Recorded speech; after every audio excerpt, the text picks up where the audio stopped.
Elsewhere in the SEC, Texas hasn't seen the recruiting returns quite like Alabama, but Steve Sarkisian and his group are still in it for a lot of high-profile prospects. And with it being, months away until early signing day, there's still plenty of time to finish strong in 2025. So to get the lowdown on all things Texas, we're going to bring in Hank South of Horns 24/7. And Hank, let's start with top 247 quarterback KJ Lacey. I know he's been a big, I wouldn't say point of contention, but conversation among the Texas fan base. He's been locked in for well over a year now. But of course, Auburn is making a big push to try and bring him to their side. So what's the latest you can tell us?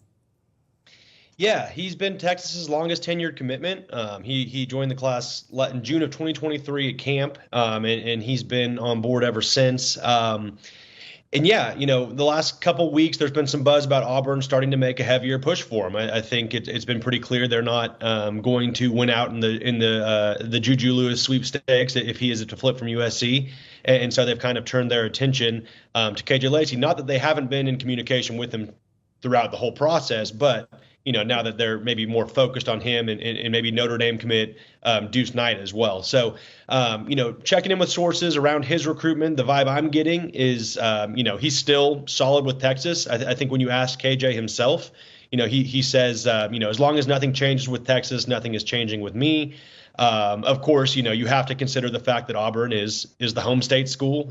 It's a lot closer to Auburn, Alabama than it is Austin, Texas from Saraland, so you can't discount that factor. But at the same time, he's been very excited about this class. He's been helping recruit. He's working on these big-time wide receivers and offensive linemen, trying to get them to come with him. So all signs right now point to Texas, but we are certainly, taking into consideration the idea the fact that Auburn is, kind of turning up the heat on him. A lot of Texas fans are also wondering what's up with five-star safety Jonah Williams, the in-state prospect, especially as we see the MLB draft this week, Hank. And I know he's going to be a player that we maybe potentially monitor at this time next summer. What can you tell us? What's the latest with Jonah Williams and Texas? Yeah, so, he's a guy that didn't officially visit Texas this offseason. So the last time he was on campus was April 6th for that Longhorn City Limits recruiting event they had. And some people, raised their eyebrows a little bit. Why didn't he officially visit Texas? It was never the plan to visit Texas this summer. He never had that scheduled throughout the spring, but he was saying he wanted to visit in the fall. There's been kind of some back and forth. We've seen, Texas not be mentioned. Texas isn't getting an official visit, but I checked in with him last night. He says there's actually a chance he's going to be in Austin next Thursday for their pool party they have at the end of each summer.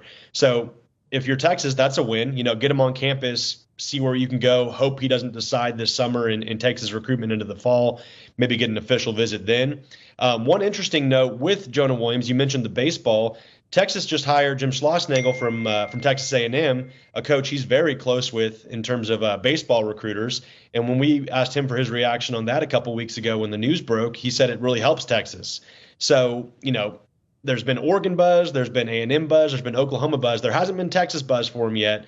Maybe they change that here in the next couple of weeks if they're able to get him on campus and, maybe change the narrative to his recruitment. But Texas would love to add him. Who wouldn't? He's the number one linebacker in the rankings. Obviously, one of the kind of those hybrid players, can play safety as well, which is where Texas is recruiting him. But yeah, certainly a very intriguing recruitment we're tracking right now. Player I don't believe will be drafted in Major League Baseball draft is top 247 offensive tackle Nick Brooks. This guy is a beast. I think we have him listed at 6'7", 345. So big dude, somebody that I know a lot of schools are very interested in. But what is his status with Texas right now? Yeah, this guy is a Kyle Flood special, Texas's offensive line coach. He loves these just big guys that have athleticism at the same time. He's 6'7", 345 pounds. Kind of similar to another Iowan in Caden Proctor that's at Alabama.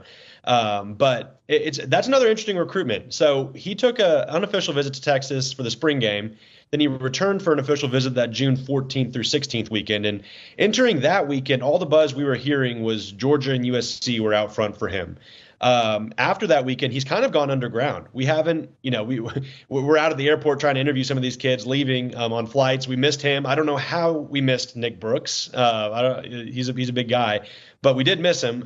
But checking in with sources that were around him that weekend in Austin, there's some cautious optimism about Texas's chances here.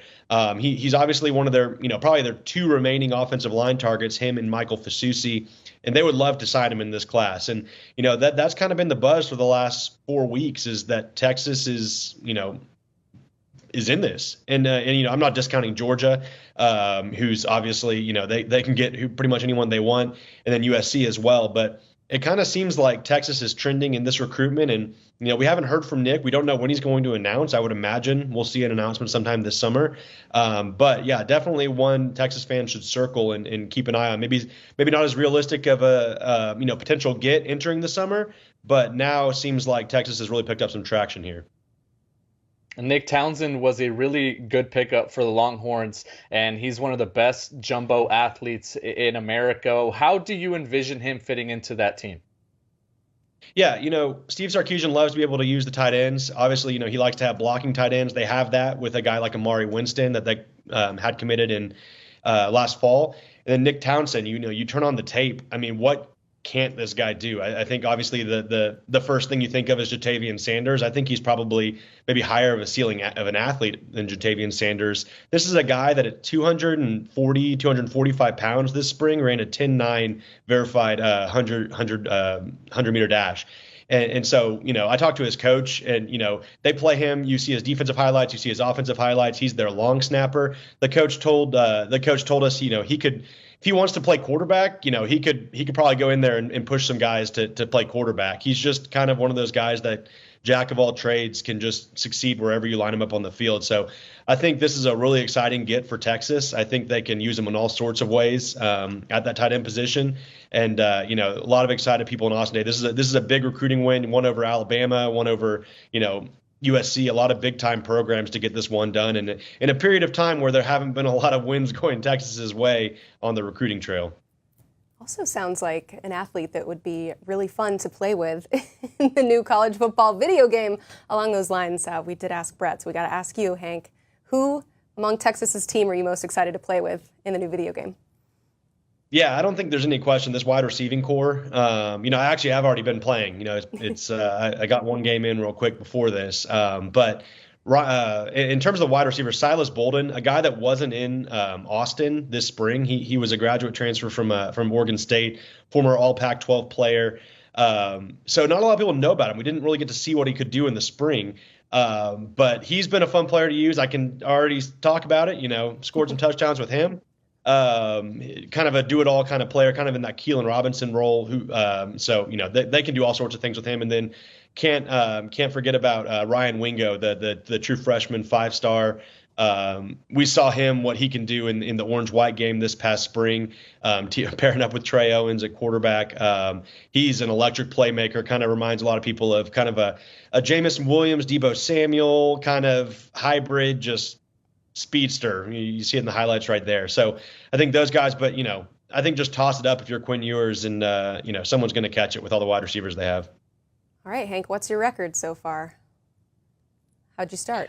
1-0. Although okay. I will say I played Texas State to get the cobwebs off. No offense to Texas State, and that it was a challenge. It was a challenge. To kind of get it going, but it's awesome. Yeah, I'm just mesmerized by how realistic everything looks. In our last segment, we were switching between highlights from the video game and real life highlights, and it was like genuinely hard to tell which was which. But we won't keep you any longer, Hank. Thanks so much for being on the show. Congratulations. 1-0. There we go. You can read up on all things at horns247.com. You better believe that they are all over the first ever SEC Media Days for the Longhorns. So check out all their coverage at horns247.com.